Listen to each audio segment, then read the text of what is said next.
मैया जी घय आबूने हदरस दिखाबूने मैया जी घय आबूने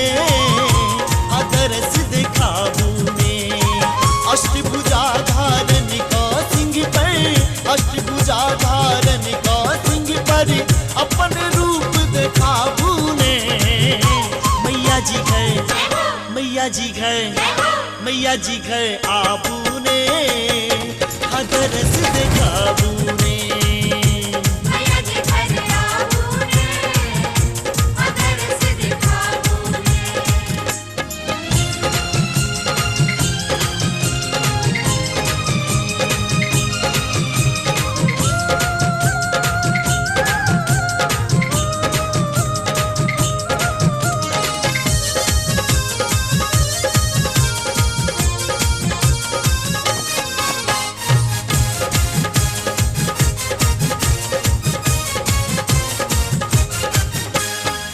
लाल अरूल के फूल चिरखने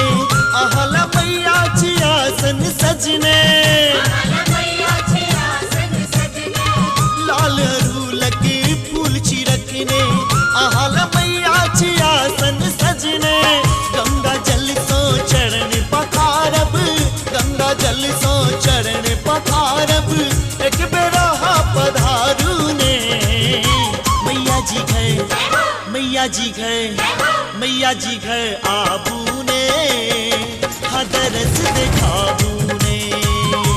मैया जी घर आबूने हदरस दिखाबूने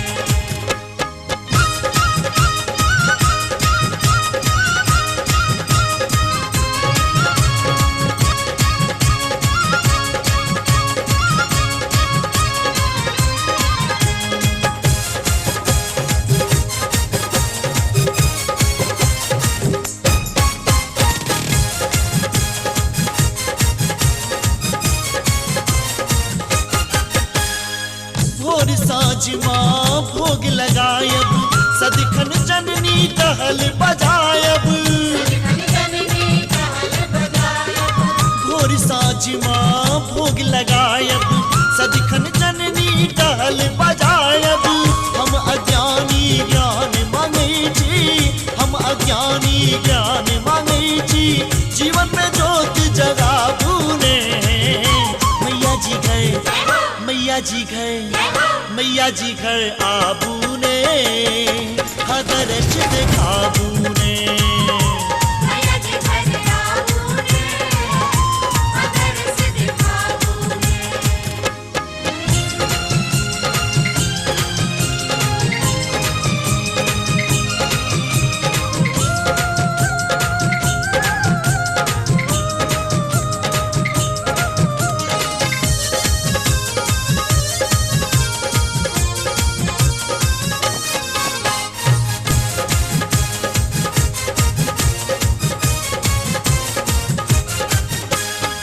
चम चम चुनरी हम छिलायल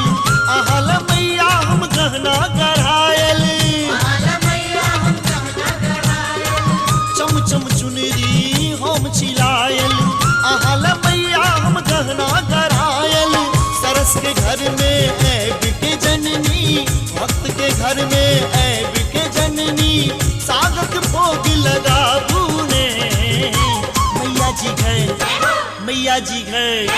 मैया जी घय आबूने हदरस दिखाबूने मैया जी घर आबूने हदरस दिखाबूने अष्टभुजा धारण का सिंह पर अष्टभुजा धारण का सिंह पर अपन रूप दिखाबूने